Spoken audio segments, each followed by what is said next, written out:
Hello and welcome to my YouTube channel. My name's Gina Connor and I'm from Northern Ireland in the UK. My blog or my website is Emerald Creations. Welcome to the very first global SU vlog home. We're very excited about this. This is the first time we've tried anything like this, and it's certainly a first time for me, so I'm fingers crossed all goes well. So today I'm going to show you the suite that I've chosen to highlight for this blog hop. It's the Ornate Garden Suite. I've chosen a few elements out of it, as you can imagine, and within that particular suite there's just so much, and it's so beautiful, but there's so much opportunity to make so many nice things. So I'm going to put you down onto my desk and I'll show you what I have made, and we'll take it from here. Okay. Now, so this is the card that I have made. I can't really remember what the name of this card would be. It sits up like this. And I have used some of the dies from the suite, and the stamp set I've used with embossed it with white powder and heat embossed it, and then I've done a little bit of watercoloring. So I'm going to show you how I've made this. But this is the stamp set that I'm using out of the suite. This is the main image, and it's very pretty. And then these are the dies that actually go within this bundle. So this is the particular die that I have used to make this pretty little design here. Isn't it sweet? So if you want to have a look at your catalogue, it's on page 67. So this is the stamp set. As you see, Stampin Up, they actually do the stamp sets in the catalogue as their true image. First of all, I shall show you my measurements. So my base card is using Sahara sand, and measurements are 11 inches by 4 1/4 inches, and then we're scoring at 2 1/4 inches, 3 5/8 inches, 7 3/8 inches, and 8 3/4 inches. So what we'll do then is we'll fold it, so that the image is like that, or the front panel is at the front, and you score and tuck it in like that. So you really want it to be like a bridge. Okay, so then the next are the next size, the layering is So Saffron, and we need 2 of these. So 2 of these measure 4 1/8 by 3 5/8. So you're wondering why I need 2 of those. So I didn't actually show it to you in the card that I made, but I've actually got it so that you can use your back panel for a sentiment as well. So you've one at the front and one at the back. So you need 2 of these, 4 1/8 by 5 or 3 5/8. And then the 2 side panels in the So Saffron is 4 1/8 by 2 1/8. And again, you need 2 of these. Okay. Then you will need the 2. This card that I'm actually using now is the shimmer card, because it's very easy to use for watercoloring. There's a nice, although you might not be able to see it in the camera, there is a slight sort of glitter or shimmer through it, and that's why they call it the shimmer card. So you need 2 of these, and this size is 4 inches by 3 1/2 inches. And then for the panels, I have used, and they're 4 inches by 2 inches. So I've actually gone ahead and die cut out the little, I'm just trying to get that little bit out of the middle of that flower. So I've die cut out, I've just put it in the middle of my 2 inches, and I've die cut it out, and I've used that for both those for the panels. I don't know whether you have actually done, and I'm sure maybe a lot of you have used the embossing powder before now, but you basically ink your image up with the Versamark. It's quite a tacky ink, which allows the images or the powder to stick to it, and then you offset it. So I did sort of corner to corner with my image, and I press it down. So make sure you give it plenty of weight behind it, and take it off. Now you might not see very much at the minute, but you see that there is sort of an image there. And then I'm going to bring my little dish over, and I'm going to sprinkle the, oops, something dropped out of that, embossing powder over it, and then pick it up and give it a wee flick with your thumb. So there we go. Now I'm not actually going to do this on camera, but you can see the powder. So whenever you use your heat gun, then this all turns to a beautiful, like shiny image, textured image, and you can see. Can you see that? The image is already on that. So I'm going to show you how I did my watercolour. So today I have got a tile. These are great, just ordinary kitchen ceramic tiles. And the colours that I've used is Pear Pizzazz, Calypso Coral, Petal Pink, Rich Raspberry, Pool Party, and So Saffron. So really all we need is a dot on each. So I'll just do this very quickly. The ceramic tile allows you, with it being white, it actually allows you to see the strength of the colour that you're picking up with your water brush.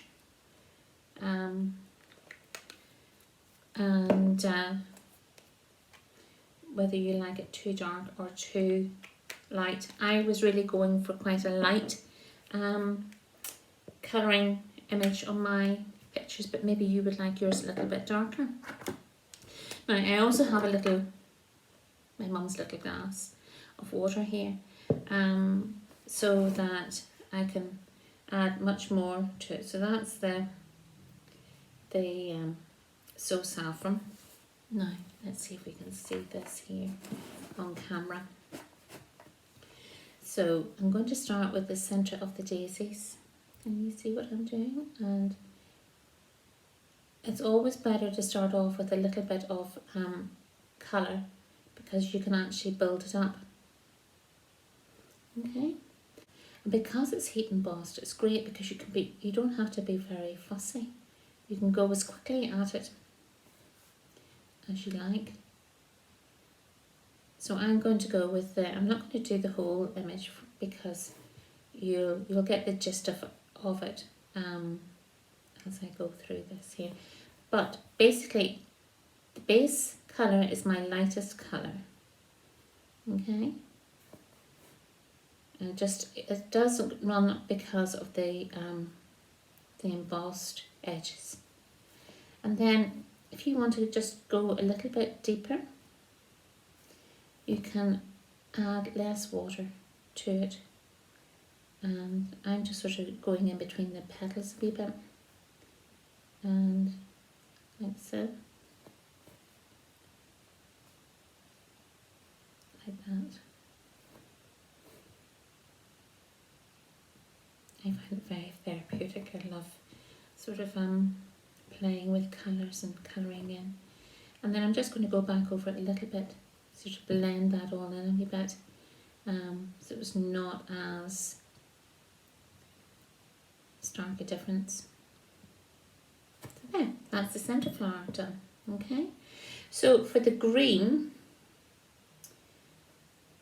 you can see what I'm doing, but you can see how the advantage of having on a white tile is, so for my images, they have little veins in the centre of it, and I always sort of start in the centre and then pull my colour out, because then it actually gets lighter, and that's what you want to achieve, is it lighter on the outside, and as it dries there, like that. Okay, and I'll do one more leaf. I'll do maybe a couple of leaves up here. So go for the centre. You see when the colour starts to, you put the colour on it, you can see where the embossed lines are.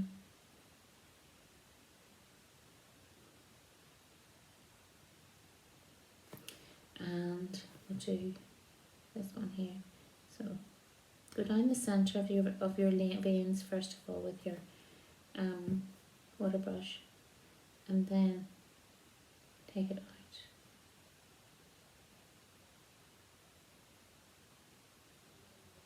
Like so. Okay. I'm going to do one more. I'm very conscious of the time. You don't want to watch me doing all my watercolouring. So start with your veins.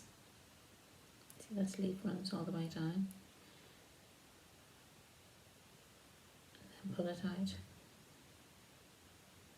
Okay. So this one is my Calypso Coral colour. And I'm going to do the larger flower with this. You can see with my brush, it is the thickest of the water brushes, because you can actually make your brush go thinner, or you can spread it out. See how I'm spreading it out? No. So that's the light colour. And then I'm just going to go in between the leaves. You want the centre a wee bit darker, to accent a wee bit. That's it.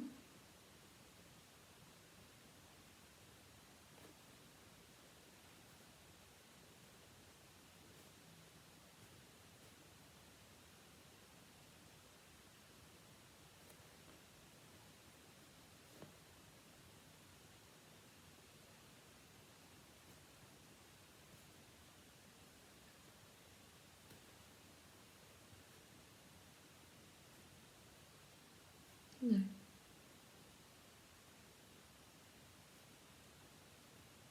And you can keep going with this as long as you want to keep building up your colour.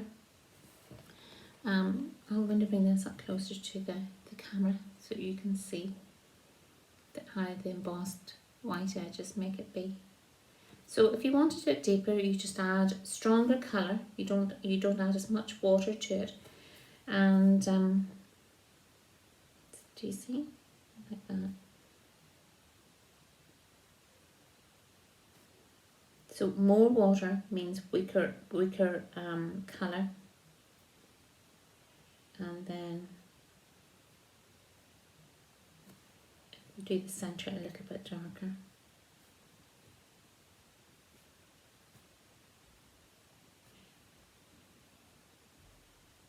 It's a very pretty image to start off with anyway. This colour, believe it or not, is Rich Raspberry, and I watered it down so much it's almost like a pinky purpley colour, which is very pretty. I did the daisies by adding the yellow, and then I sort of add a little bit of Pool Party to the petals, which I thought made them stand out a little bit rather than leaving them just white in the centre. So we're going to put this card together, and it's basically gluing everything, multi-purpose glue. So put your panels on like so, and whoops, when you add the colour behind these, it really stands out. Very pretty. And it's just perfect size for the panels on my card. And put it on like so. And if you're not on straight to start off with, the wet glue allows you to have a little bit of wiggle room as well. Watercolours. And because the shimmer card, it's not quite white and it's not cream, it's a little bit in the middle, but for some reason or other it works really well with the watercolouring. I'm going to put that one in the middle. Okay, now I haven't put any to make my cards as they are and then put them in a basket, and whenever I need a card for a certain celebration or event, then I bring it out and I put my sentiments on as and when I need it. So I haven't finished my colouring because, as I said, I've showed you a couple of how I've done a couple of the flowers and the leaves. As you can see with this card, it's how it's complete, and I put the sentiment or the second shimmer card and so saffron card on the back for sentiments then. So thank you so much for visiting with me today. I'm just going to turn you back over to me. I hope you've enjoyed my card. I hope I haven't rushed through it too much, but it was generally to get you a gist of using the technique with the embossing and the watercolouring. If you have liked what you have seen and like my card, I would love it if you could give me a like on my video, and if you want to, I would love it even more if you would subscribe to my channel. It's free, it's not a paid subscription, it's free, but it just means that whenever I do pop up with another video, then you'll be able to see when I've done that. So as part of this vlog hop, can you please contact your regular demonstrator if you would like to purchase some of the products that I've used here today. If you don't have a regular demonstrator, go on to your demonstrator finder on the Stampin' Up website and they'll get you in contact. You can choose somebody who's local to you that you can buy from them. So thank you very much. Enjoy the rest of the vlog hop. I'm sure you're going to learn so much and see so many beautiful cards today. But thank you very much then. Bye bye.